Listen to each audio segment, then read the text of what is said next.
I call my parents and I say, I hate it here. This isn't working for me. And my father says, quit. So quit. You can come home. And I changed my mind. And in that moment, I changed the migraine headaches.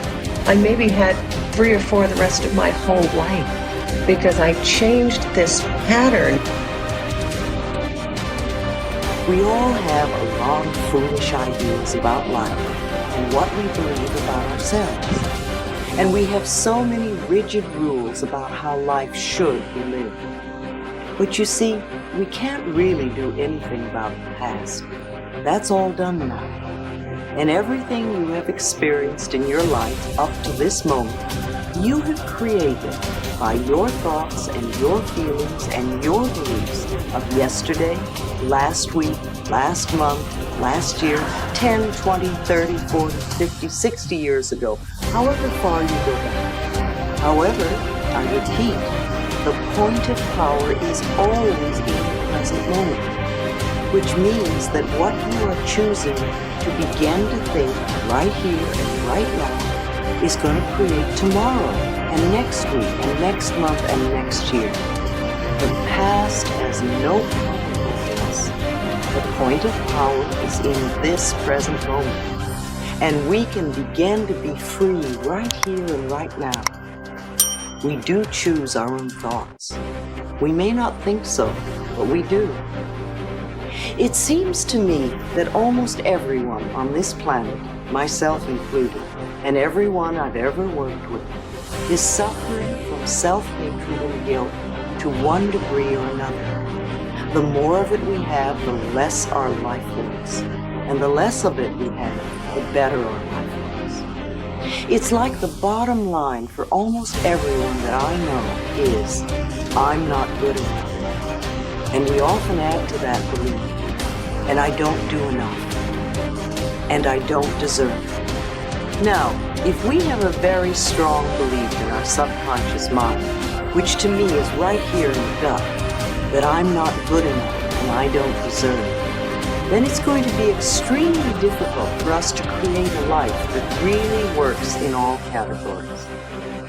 Now you see, no matter what the circumstances, we are only dealing with a thought. I don't believe in giving power to outer effects. We may think that being broke is the problem. I see this as the outer effect of an inner problem. It's the inner thought patterns which create these effects. I have discovered that patterns of resentment and criticism and fear and guilt cause more problems in our lives than anything else. Even on the physical level, resentment that is held for a long time and literally eats away at the body can become cancer. Criticism that's indulged for a long time can also lead to conditions like arthritis. And if you look at arthritic hands, you can almost see the criticism. Fear can contribute to anything from baldness to poor feet. And guilt always creates pain. Guilt seeks punishment, and punishment creates pain. So if someone comes to me that is in chronic pain, I know they're dealing with old guilt patterns. Love and joy and forgiveness are the big healers. They all come from the heart. The heart represents love, and the blood in the body is joy. So a normal, healthy heart lovingly pumps joy throughout the body, nourishing all the cells and organs, creating a loving, joyous atmosphere for the cells to do their working. If a heart has lost its ability to express love and joy, the forgiveness will open the door. Most of our problems come from blaming others, from not taking responsibility for ourselves. And as I said, if it is true that we are all responsible for everything in our lives, then there's no one to blame, not even ourselves. And every outer experience is only a mirror of our inner thought patterns. Now this may be a new way of looking at life, because most people like to think that it's all their fault, It's the economy, or it's a husband or a wife or a boss, or it's because we don't have money, or it's whatever. But really, all those things out there are mirrors of what we think and believe inside. For instance, if everyone is always criticizing, if you're a person that goes around saying everybody's always criticizing, then what I want you to realize is that it's your pattern to be criticized. Somewhere inside of you, and you may not be aware of this, there is a belief, and it probably comes from your childhood, that you deserve to be criticized. And so because of your belief and because of your pattern, you pull people into your life who are critical.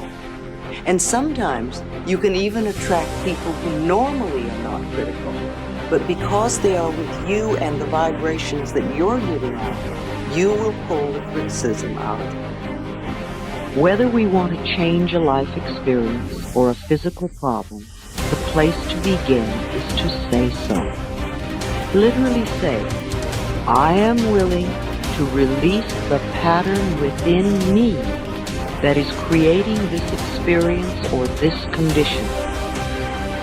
You can say this to yourself over and over every time you think of your illness. Say this with me now. I am willing to release the pattern in me that has created this condition.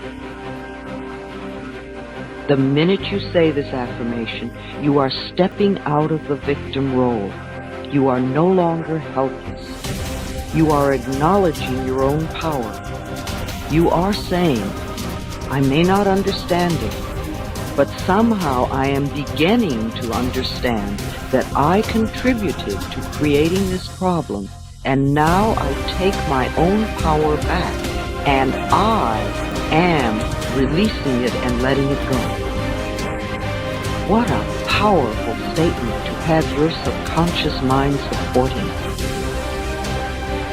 As I said, resentment of others, criticism of ourselves, guilt over the past, and fear of the future are the most damaging mental thought patterns we can have. This kind of internal dialogue creates and maintains dis-ease in the body. These thoughts can destroy the body.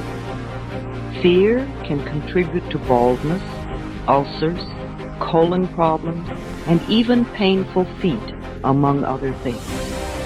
Criticism as a permanent habit can often lead to arthritis in the body. Resentment, long held, eats away at the body and becomes the dis-ease we call cancer. Guilt always looks for punishment and creates pain. Fear comes from not trusting the process of life to be there for us. You know, the most precious thing in our life is our breath. If you did not take another breath, you would not last 3 minutes. Yet you have such faith that your next breath will be there, that you don't even think about it when you exhale. Now, if the power that created us has given us enough breath to last for as long as we shall live, can we not begin to trust that the rest will also be provided for us?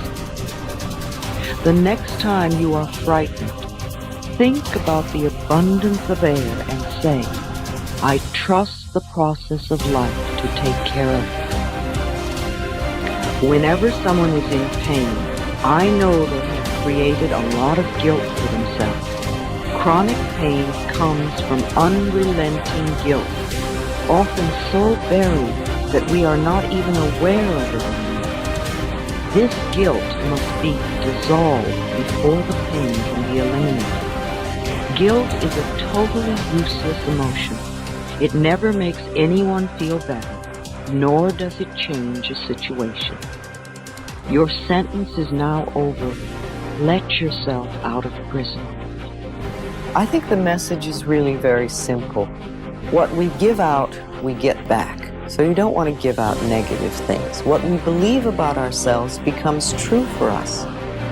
And We need to love ourselves, because when we really do love and appreciate this beautiful being that we are, then we can't hurt ourselves and we can't hurt other people. And to me, that's the secret of life. It is very simple. It is too simple for some people, and yet it works.